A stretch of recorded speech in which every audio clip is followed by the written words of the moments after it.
स्वागत। आज हम एक सफर पर निकल रहे हैं, समय में पीछे, सीधे कक्षा 6 की इतिहास की किताब हमारे अतीत पार्ट 1 के पहले अध्याय में। नमस्कार।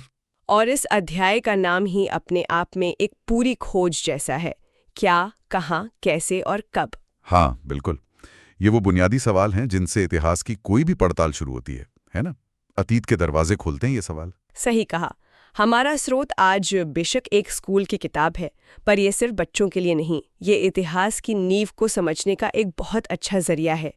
तो आज का मकसद साफ है, इतिहास क्या है, इसे जानना ज़रूरी क्यों है, और सबसे मज़ेदार बात कि गुज़रे ज़माने के बारे में, खासकर हज़ारों लाखों साल पहले के बारे में हम पता कैसे लगाते हैं।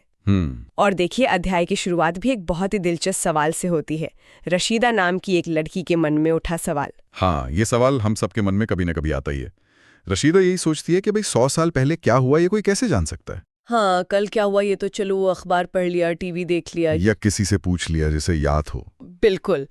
पिछले साल के बाद भी शायद कोई बता दे, लेकिन हजारों साल पहले इसका जवाब कहाँ से मिलेगा? यहीं पर, जैसा आपने कहा, इतिहासकार तस्वीर में आते हैं। उनको आप अतीत का जासूस समझ लीजिए। जासूस? दिलचस्प है। हाँ, वो पीछे छूटे सुरागों को, मतलब सबूतों को जोड़कर एक कहानी बुनने की कोशिश करते हैं, और उनके तरीके क्या हैं, यही इस अध्याय का एक जरूरी हिस्सा है। तो ये जासूस यानी हमारे इतिहासकार अतीत के बारे में क्या-क्या पता लगा सकते हैं? अरे बहुत कुछ।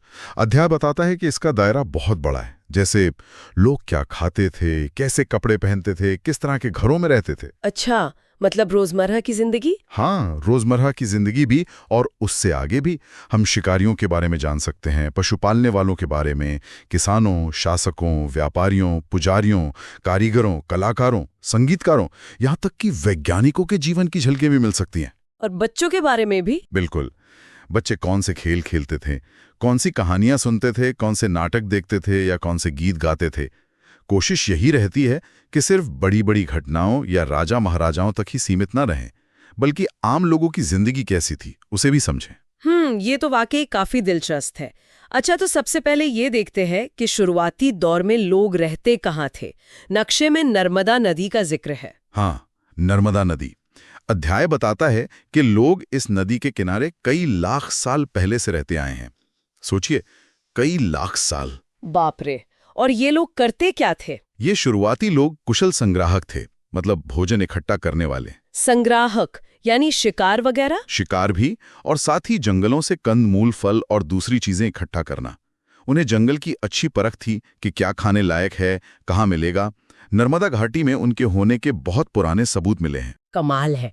अच्छा, फिर अध्याय हमें उत्तर पश्चिम की तरफ ले जाता है। सुलेमान और किरथर पहाड़ियों का जिक्र है। वहां क्या खास था? वहां एक बहुत बड़ा बदलाव देखने को मिलता है। लगभग 8000 साल पहले इन्हीं इलाकों में इंसानों ने सबसे पहले गेहूं और जौ जैसी फसलें उगाना शुरू किया। ओहो, यानी खेती की शुरुआत। जी हाँ, ये मानव इतिहास का एक बहुत बड़ा मोड़ था, भोजन इकट्ठा करने से भोजन पैदा करने की तरफ। और इसी के साथ लोगों ने भेड़, बकरी, मवेशियों को पालतू बनाना भी सीखा। और जब खेती और पशुपालन शुरू हुआ तो फिर? तो लोग एक जगह टिककर रहने लगे। पहले शिकार या भोजन की तलाश में घूमना पड़ता था, अब खेती के लिए एक जगह रुकना जरूरी हो गया, और इसी से फिर गांव का विकास हुआ। अच्छा, मतलब बस्तियां बसने लगी। और ये सिर्फ वहीं हुआ या और जगह भी? नहीं, और जगह भी। जैसे पूर्वोत्तर में गारो पहाड़ियां हैं, या मध्य भारत में विंध्य पहाड़ियां, इनके आसपास भी खेती का विकास हुआ। बल्कि विंध्य के उत्तर वाले इलाके में तो चावल उगाने के सबसे पुराने सबूत मिले हैं। चावल हमारे खाने का इतना अहम हिस्सा? बिल्कुल। इसके बाद नदियों का महत्व और बढ़ जाता है। सिंधु और उसकी सहायक नदियां। हाँ, हड़प्पा सभ्यता। सही।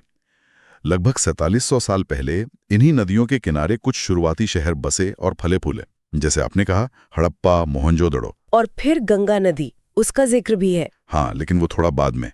लगभग 2500 साल पहले गंगा और उसकी सहायक नदियों के किनारे और समुद्र तटों पर भी शहर विकसित हुए। और मगध साम्राज्य? हाँ, गंगा के दक्षिण का इलाका, जिसे प्राचीन काल में मगध कहते थे, आज का बिहार समझिए। वहां तो बहुत शक्तिशाली शासकों ने एक बड़ा राज्य स्थापित किया। यह सब दिखाता है कि पानी के स्रोत, मतलब नदियां, सभ्यताओं के पनपने के लिए कितने जरूरी रहे हैं। सही बात है। पानी, उपजाऊ जमीन, आने जाने का रास्ता, सब कुछ। बिल्कुल। लेकिन लोग हमेशा एक ही जगह तो नहीं टिके रहते थे, यात्राएं भी करते थे, पर रास्ते तो मुश्किल रहे होंगे। पहाड़, रेगिस्तान, नदियां। हाँ, बिल्कुल मुश्किल थे। अध्याय में जिक्र है हिमालय जैसे ऊंचे पहाड़ों का, रेगिस्तानों का, नदियों और समुद्रों का। ये सब यात्राओं को खतरनाक बनाते थे, पर नामुमकिन नहीं। लोग फिर भी जाते थे। पर क्यों? क्या वजह थी इन यात्राओं की? कई वजहें थीं। कुछ लोग तो रोजी रोटी की तलाश में एक जगह से दूसरी जगह जाते थे। अच्छा। कभी कभी बाढ़ या सूखे जैसी प्राकृतिक आपदाओं से बचने के लिए भी जाना पड़ता था। फिर सेनाएं चलती थीं दूसरे इलाकों पर कब्जा करने के लिए। व्यापारी अपना कीमती सामान लेकर कारवां में या जहाजों से दूर दूर तक जाते थे। और धार्मिक गुरुओं का भी जिक्र है। हाँ, धार्मिक शिक्षक भी गांव-गांव, शहर-शहर जाकर लोगों को उपदेश देते थे, सलाह देते थे। और ये भी हो सकता है कि कुछ लोग सिर्फ रोमांच के लिए, नई जगहों को देखने जानने की इच्छा से भी यात्रा पर निकल पड़ते हों। और इन यात्राओं का नतीजा क्या हुआ? नतीजा बहुत गहरा हुआ। जब लोग एक जगह से दूसरी जगह गए, तो अकेले नहीं गए।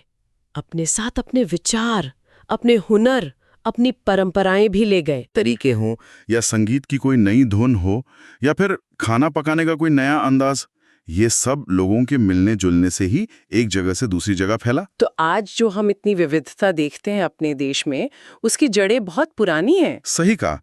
ये विविधता कोई आज की बात नहीं है। ये हजारों सालों की ऐसी ही यात्राओं और मेलजोल का नतीजा है। अच्छा, यहीं पर उपमहाद्वीप शब्द का भी जिक्र आता है। हाँ, उपमहाद्वीप, सब कॉन्टिनेंट, इसका क्या मतलब है? देखिए, उपमहाद्वीप यानी दक्षिण एशिया का वो बड़ा भूभाग जिसमें भारत, पाकिस्तान, बांग्लादेश, नेपाल, भूटान, श्रीलंका ये सब देश आते हैं, और साथ में अफगानिस्तान, ईरान, चीन, म्यांमार जैसे पड़ोसी देश भी इससे जुड़े हैं। ये एक महाद्वीप जितना बड़ा तो नहीं, पर अपने आप में बहुत विशाल है, और इसकी खासियत ये है कि ये पहाड़, समुद्र जैसी प्राकृतिक सीमाओं से एशिया के बाकी हिस्सों से थोड़ा अलग थलग सा लगता है। समझ गई? अच्छा, अब एक और बहुत दिलचस्प बात, हमारे देश के नाम इंडिया और भारत, ये नाम कैसे पढ़े, इस पर भी रोशनी डाली गई है। हाँ, डाली गई है। अध्याय बताता है कि इंडिया शब्द इंडस से निकला है। इंडस यानी सिंधु नदी। बिल्कुल, संस्कृत में सिंधु। तो हुआ ये कि करीब 2500 साल पहले जब ईरान और यूनान से लोग उत्तर पश्चिम के रास्ते यहाँ आए, तो वो सिंधु नदी से परिचित थे। वे इसे हिंदोस या इंडोस कहते थे। अच्छा। और फिर इसी नदी के पूर्व में जो पूरा भूभाग था, उसे इन्होंने इंडिया कहना शुरू कर दिया। और भारत नाम वो कैसे आया? भारत नाम का जिक्र हमें एक बहुत पुराने ग्रंथ ऋग्वेद में मिलता है। ऋग्वेद संस्कृत में है। हाँ, और लगभग 3500 साल पुराना माना जाता है। हाँ, सुना है। तो ऋग्वेद में भरत नाम के लोगों के एक समूह का उल्लेख है जो उत्तर पश्चिम इलाके में रहते थे। बाद में धीरे धीरे यही नाम पूरे देश के लिए इस्तेमाल होने लगा। कमाल है, नामों के पीछे भी पूरा इतिहास छुपा है। बिल्कुल। चलिए अब वापस उन जासूसों पर आते हैं, यानी इतिहासकारों पर। वो अतीत के सुराग ढूंढते कैसे हैं? अध्याय में 3 मुख्य तरीके बताए गए हैं। पहला, पांडुलिपियां, मैन्युस्क्रिप्ट्स जिन्हें कहते हैं। हाँ, पांडुलिपि। पांडु मतलब हाथ, लिपि मतलब लिखावट, तो हाथ से लिखी हुई। ये उस जमाने की किताबें हैं जब कागज आम नहीं था। तो किस पर लिखते थे? अक्सर ताड़ के पत्तों पर लिखते थे, या फिर हिमालय में एक पेड़ होता है भूर्ज, उसकी छाल को खास तरीके से तैयार करके उस पर लिखा जाता था। ये हमें उस समय की सोच, उनके ज्ञान, उनके विश्वासों की सीधी जानकारी देती हैं। इनमें होता क्या था लिखा हुआ? किस तरह की बातें? हर तरह की बातें, धार्मिक मान्यताएं, पूजा पाठ के तरीके, राजाओं की जीवनियां, दवाइयों और विज्ञान की बातें, कविताएं, नाटक, बड़े बड़े महाकाव्य, सब कुछ। और भाषाएं? भाषाएं भी अलग अलग। संस्कृत में बहुत कुछ लिखा गया जो विद्वानों की भाषा थी। फिर आम लोगों की भाषाएं थीं, जैसे प्राकृत। दक्षिण में तमिल में भी पांडुलिपियां मिली हैं। लेकिन ये ताड़ के पत्ते या पेड़ की छाल, ये तो खराब हो जाती होंगी। हाँ, ये बहुत नाजुक होती थी। समय के साथ बहुत सी पांडुलिपियां नष्ट हो गईं, कुछ को कीड़े खा गए, लेकिन किस्मत से बहुत सी पांडुलिपियां मंदिरों और विहारों, मतलब बौद्ध मठों में सुरक्षित बच गईं, और आज वो हमारे लिए एक अनमोल खजाना है। सही बात है। अच्छा, दूसरा तरीका है अभिलेख, इंस्क्रिप्शंस। ये क्या होते हैं? अभिलेख होते हैं पत्थर या फिर धातु जैसी किसी कठोर सख्त सतह पर खोदे हुए लेख। अच्छा, मतलब ये आसानी से नष्ट नहीं होते? बिल्कुल, पांडुलिपियों की तुलना में ये कहीं ज्यादा टिकाऊ होते हैं। इसीलिए राजा महाराजा अक्सर अपने आदेश या अपनी जीत, अपने अच्छे कामों का जिक्र इन पर खुदवाते थे, ताकि ज्यादा से ज्यादा लोग उन्हें देख पढ़ सके और वो लंबे समय तक बने रहें। जैसे सम्राट अशोक के अभिलेख, वो तो बहुत मशहूर हैं। हाँ बिल्कुल, अशोक के अभिलेख इसका बेहतरीन उदाहरण है। अध्याय में कंधार, अफगानिस्तान से मिले एक अभिलेख का जिक्र भी है, जो करीब 2250 साल पुराना है। और दिलचस्प बात यह है कि वो 2 अलग-अलग लिपियों और भाषाओं में लिखा है, यूनानी और आरामी। अरे वाह, इससे क्या पता चलता है? इससे पता चलता है कि उस इलाके में उस समय ये भाषाएं और लिपियां इस्तेमाल होती थीं, और शायद अशोक का संदेश उन लोगों तक भी पहुंचाने की कोशिश थी जो ये भाषाएं जानते थे। सिर्फ राजा ही लिखवाते थे या आम लोग भी? ज्यादातर तो राजाओं के ही मिलते हैं, लेकिन हाँ, कभी-कभी दूसरे लोग भी, स्त्री पुरुष दोनों, अपने कुछ कामों का रिकॉर्ड, जैसे कोई धार्मिक दान दिया हो तो उसका जिक्र भी अभिलेखों पर करवा देते थे। लेकिन एक सवाल मन में आता है, क्या ये अभिलेख हमेशा सच बताते होंगे? राजा तो अपनी बड़ाई ही लिखवाएगा ना? ये बहुत ही जरूरी सवाल है, और इतिहासकारों को इसका ध्यान रखना पड़ता है। जाहिर सी बात है, शासक अपनी जीत, अपनी ताकत, अपने अच्छे कामों का ही बखान करवाना चाहेंगे। अपनी हार या कमजोरियों का जिक्र क्यों करेंगे? हाँ, बात तो सही है। इसलिए इतिहासकारों को अभिलेखों को पढ़ते समय बहुत आलोचनात्मक होना पड़ता है। उन्हें सिर्फ अभिलेख पर लिखी बात पर ही भरोसा नहीं करना होता, बल्कि उसे दूसरे स्रोतों से मिली जानकारी के साथ मिलाकर देखना पड़ता है। तभी वो किसी नतीजे पर पहुंचते हैं। अभिलेख बहुत महत्वपूर्ण स्रोत हैं, इसमें कोई शक नहीं, पर उन्हें आंख बंद करके सच मान लेना ठीक नहीं। समझ गई। अब तीसरा स्रोत, पुरातत्व, आर्कियोलॉजी। ये सुनने में ही बड़ा रोमांचक लगता है, खुदाई वगैरह। हाँ, है भी रोमांचक। पुरातत्व का मतलब ही है पुरानी चीजों का अध्ययन। जो लोग ये काम करते हैं उन्हें पुरातत्वविद या आर्कियोलॉजिस्ट कहते हैं। तो ये क्या क्या ढूंढते हैं? वो पुरानी इमारतों के खंडरों को देखते हैं, पुरानी मूर्तियों, पेंटिंग्स का अध्ययन करते हैं, और हाँ, जमीन की खुदाई करके तरह तरह की चीजें निकालते हैं, जैसे पुराने जमाने के औजार, हथियार, मिट्टी के बर्तन, गहने, सिक्के, बहुत कुछ। और ये चीजें किस चीज की बनी होती हैं? पत्थर की हो सकती हैं, जानवरों की हड्डी की, पकी हुई मिट्टी की, या फिर धातु की। अध्याय में करीब 4700 साल पुराने मिट्टी के बर्तनों और लगभग 2500 साल पुराने सिक्कों का जिक्र भी है। इनसे पता क्या चलता है? अरे, इनसे बहुत कुछ पता चलता है। जैसे औजारों को देखकर अंदाजा लगता है कि लोग किस तरह का काम करते थे, उनकी तकनीक कैसी थी। बर्तनों से उनके खान पान, उनकी कला की समझ का पता चलता है। सिक्कों से व्यापार के बारे में, कौन से राजा थे, उनका शासनकाल कब था, ये सब जानकारी मिलती है। और खाने पीने के बारे में और कैसे पता चलता है? पुरातत्वविद खुदाई में जानवरों, चिड़ियों और मछलियों की हड्डियां भी ढूंढते हैं। इनसे पता लगता है कि लोग अतीत में क्या खाते थे। पौधों के बारे में जानना तो मुश्किल होता होगा, पत्तियां वगैरह तो सड़ जाती होंगी। हाँ, ज्यादातर जैविक चीजें जैसे पौधे, कपड़े वगैरह समय के साथ गल जाती हैं। लेकिन एक तरीका है, अगर अनाज के दाने या लकड़ी के टुकड़े किसी तरह जल गए हों तो वो जले हुए रूप में हजारों साल तक बच सकते हैं। अच्छा। हाँ, तो ऐसे जले हुए अवशेषों से भी खानपान और उस समय के पेड़ पौधों के बारे में महत्वपूर्ण जानकारी मिल जाती है। तो ये तीनों चीजें, पांडुलिपियां, अभिलेख और पुरातत्व से मिली चीजें, इन्हीं को इतिहासकार स्रोत या सोर्स कहते हैं। बिल्कुल सही। यही वो सुराग हैं, वो सबूत हैं जिनके आधार पर इतिहासकार अतीत की कहानी को, उस पहेली को सुलझाने की कोशिश करते हैं। और ये काम वाकई किसी जासूसी से कम नहीं लगता। है भी नहीं।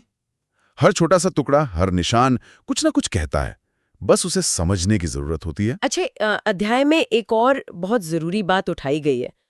किताब का शीर्षक है हमारे अतीत, बहुवचन में, प्लूरल में। हमारा अतीत क्यों नहीं, एक अतीत क्यों नहीं? ये बहुत अच्छा बिंदु है। इसका कारण ये है कि अतीत सबके लिए एक जैसा नहीं था। मतलब ये कि अलग अलग समूहों के लोगों का जीवन, उनका अनुभव बहुत अलग अलग था।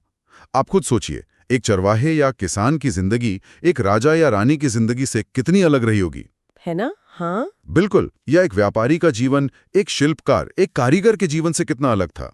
जैसे आज भी हम देखते हैं, देश के अलग अलग हिस्सों में रहने वाले लोगों के रीति रिवाज, उनकी जीवन शैली कितनी अलग अलग होती है। हाँ, जैसे अध्याय में उदाहरण दिया है अंडमान द्वीप समूह के लोगों का, उनका जीवन आज भी शहरों में रहने वाले लोगों से बहुत अलग है। बिल्कुल। तो यही बात अतीत पर भी लागू होती है।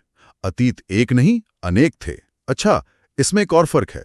वो क्या? वो ये कि हमें राजाओं, रानियों, बड़े शासकों और उनकी लड़ाइयों के बारे में तो काफी कुछ पता चल जाता है, क्यों? क्योंकि वो अक्सर अपने कामों का लेखा जोखा रखवाते थे, अभिलेख खुदवाते थे। उनके दरबारी कवि उनकी प्रशंसा में लिखते थे। हाँ, ये तो है। लेकिन जो आम लोग थे, जैसे शिकारी, मछुआरे, किसान, चरवाहे, वो बेचारे आमतौर पर अपने जीवन का कोई रिकॉर्ड नहीं रखते थे। उन्हें कहाँ फुर्सत थी या साधन थे ये सब करने के। तो फिर उनके बारे में कैसे पता चलता है? क्या उनके बारे में कुछ भी नहीं जान सकते? नहीं, ऐसा नहीं है। यहीं पर पुरातत्व की भूमिका और भी ज्यादा महत्वपूर्ण हो जाती है। अच्छा, खुदाई से मिली चीजों से। हाँ, उनके इस्तेमाल किए गए औजार, उनके छोड़े हुए बर्तन, उनके घरों के जो थोड़े बहुत अवशेष मिलते हैं, ये सब हमें उनकी जिंदगी की एक झलक देते हैं। उनसे हम अंदाजा लगा सकते हैं कि वो कैसे रहते होंगे, क्या करते होंगे। लेकिन फिर भी पूरी तस्वीर तो नहीं मिल पाती होगी। नहीं, पूरी तस्वीर मिलना मुश्किल है। बहुत कुछ ऐसा है जो शायद हम उनके बारे में कभी नहीं जान पाएंगे। इसीलिए यह समझना जरूरी है कि इतिहास कोई एक सीधी सपाट कहानी नहीं है। ये कई अलग अलग धागों से बुना हुआ एक कपड़ा है। कुछ धागे हमें साफ दिखते हैं, कुछ धुंधले हैं, और कुछ शायद हमेशा छिपे ही रहेंगे। ये नजरिया तो इतिहास को और भी दिलचस्प बना देता है। अच्छा, अब आते हैं तारीखों पर। ये बीसी और एडी का क्या चक्कर है? ईसा पूर्व और ईसवी। हाँ, ये तारीखें बताने का एक तरीका है जो पूरी दुनिया में काफी समय से इस्तेमाल होता रहा है। इसका आधार ईसा मसीह के जन्म वर्ष को माना गया है। ओके। एडी का मतलब है एनो डोमिनी। ये लैटिन भाषा का शब्द है जिसका मतलब है ईश्वर के वर्ष में, यानी ईसा मसीह के जन्म के बाद के साल। जैसे अभी 2024 एडी चल रहा है। और बीसी? बीसी का मतलब है बिफोर क्राइस्ट, यानी ईसा मसीह के जन्म से पहले के साल। इसमें गिनती उल्टी चलती है, जैसे 100 बीसी 500 बीसी के बाद आता है। मतलब ईसा के जन्म से 100 साल पहले और ईसा के जन्म से 500 साल पहले। ठीक है, लेकिन आजकल बीसीई और सीई का इस्तेमाल भी बहुत होता है। वो क्या है? हाँ, क्योंकि बीसी और एडी का सीधा संबंध ईसाई धर्म से है, तो आजकल दुनिया भर में बहुत से लोग इनकी जगह बीसीई और सीई का इस्तेमाल करना ज्यादा पसंद करते हैं। ये ज्यादा धर्मनिरपेक्ष शब्दावली मानी जाती है। मतलब वही रहता है। हाँ, मतलब वही रहता है। सीई का मतलब है कॉमन एरा, जो एडी की जगह इस्तेमाल होता है, और बीसी का मतलब है बिफोर कॉमन एरा, जो बीसी की जगह इस्तेमाल होता है। भारत में भी अब इनका चलन काफी बढ़ गया है। और कभी-कभी बीपी भी लिखा होता है। हाँ, बीपी यानी बिफोर प्रेजेंट, आज से पहले। ये बहुत पुरानी तारीखों के लिए, खासकर जब रेडियो कार्बन डेटिंग जैसी तकनीकों का इस्तेमाल होता है, तब ज्यादा प्रयोग किया जाता है। वैसे इस किताब में सरलता के लिए साल 2000 को वर्तमान मानकर तारीखें बताई गई हैं। अच्छा। अध्याय के बिल्कुल आखिर में मिस्र के रोजेटा पत्थर का जिक्र है। ये क्या चीज है और इसका यहाँ जिक्र क्यों? रोजेटा पत्थर एक बहुत ही मशहूर पुरातात्विक खोज है। ये मिस्र में मिला था, और इसका जिक्र यहाँ इसलिए है क्योंकि इसने प्राचीन मिस्र की चित्रलिपि, जिसे हायरोग्लिफिक कहते हैं, उसे पढ़ने में बहुत बड़ी मदद की। अरे वाह, कैसे? इस पत्थर पर एक ही संदेश 3 अलग-अलग लिपियों में लिखा हुआ था। एक थी प्राचीन यूनानी लिपि, जिसे विद्वान पढ़ना जानते थे। अच्छा। और बाकी 2 प्राचीन मिस्री लिपियां थीं। एक हायरोग्लिफिक चित्रलिपि और दूसरी डेमोटिक, आम लोगों की लिखने की शैली। तो क्योंकि यूनानी पढ़ी जा सकती थी, विद्वानों ने उसकी मदद से बाकी 2 लिपियों को समझने की कोशिश की। मतलब मिलान करके? हाँ, एक तरह से मिलान करके। उन्होंने अंदाजा लगाया कि जहां राजाओं और रानियों के नाम लिखे होते थे, वो अक्सर एक खास घेरे में होते थे, जिसे कार्टूश कहते हैं। फिर उन्होंने यूनानी अक्षरों और मिस्री संकेतों, चित्रों को अगल-बगल रखकर उनकी आवाजों का मिलान किया। जैसे उन्होंने पाया कि शेर का निशान एल की आवाज के लिए इस्तेमाल होता था और एक खास पक्षी का निशान ए की आवाज के लिए। धीरे धीरे इसी तरह एक एक करके अक्षर पहचानते गए और पूरी लिपि पढ़ ली गई। ये तो कमाल की जासूसी हुई। बिल्कुल। ये दिखाता है कि पुरानी भूली बिसरी लिपियों को समझना कितना मुश्किल, कितना पेचीदा काम है, लेकिन नामुमकिन नहीं। तो कुल मिलाकर ये पहला अध्याय हमें इतिहास की दुनिया में एक तरह से दरवाजा खोलकर अंदर झांकने का मौका देता है। हाँ। हमने देखा कि कैसे शुरुआती इंसान इस उपमहाद्वीप में बसे, कैसे धीरे धीरे खेती शुरू हुई, फिर शहर बने, लोग यात्राएं क्यों करते थे, और कैसे उनके मिलने जुलने से विचारों और हुनर का आदान प्रदान हुआ। बिल्कुल। और हमने ये भी समझा कि इतिहासकार अतीत को जानने के लिए किन औजारों का, मतलब किन स्रोतों का इस्तेमाल करते हैं। वो हाथ से लिखी पांडुलिपियां हों, पत्थर पर खुदे अभिलेख हों, या जमीन से निकली पुरातात्विक चीजें। और ये याद रखना भी जरूरी है कि अतीत सबके लिए एक जैसा नहीं था। अलग अलग लोगों के लिए उसके मायने अलग थे। और तारीखों को समझना, लिपियों को पढ़ना, ये सब भी उसी बड़ी पहेली को सुलझाने का हिस्सा है। ये सब जानने के बाद वाकई लगता है कि कैसे हमारा बीता हुआ कल हमारे आज को बनाता है, कैसे समाज धीरे धीरे इस रूप में आया है जैसा आज है। निश्चित रूप से अतीत को समझना सिर्फ कुछ पुरानी कहानियां जानना भर नहीं है। ये हमें अपनी जड़ों को समझने में मदद करता है, ये समझने में कि हम आज जहां हैं वहां कैसे पहुंचे, और शायद ये समझने में भी कि हम कौन हैं। तो आज की इस चर्चा को यहीं रोकते हैं, लेकिन एक सवाल के साथ। इस अध्याय में पुरातत्वविदों का जिक्र आया जो जमीन खोदकर अतीत के राज हमारे सामने लाते हैं। अगर हमें किसी पुरातत्वविद से मिलने का मौका मिले तो अतीत के बारे में जानने के लिए वो कौन सा एक सवाल होगा जो हम उनसे सबसे पहले पूछना चाहेंगे? ये दिलचस्प सवाल है, सोचने वाली बात है। इसे अपने सुनने वालों के लिए छोड़ते हैं। बिल्कुल। इसी विचार के साथ अगली बार फिर मिलेंगे एक नई गहरी पड़ताल के साथ। जरूर।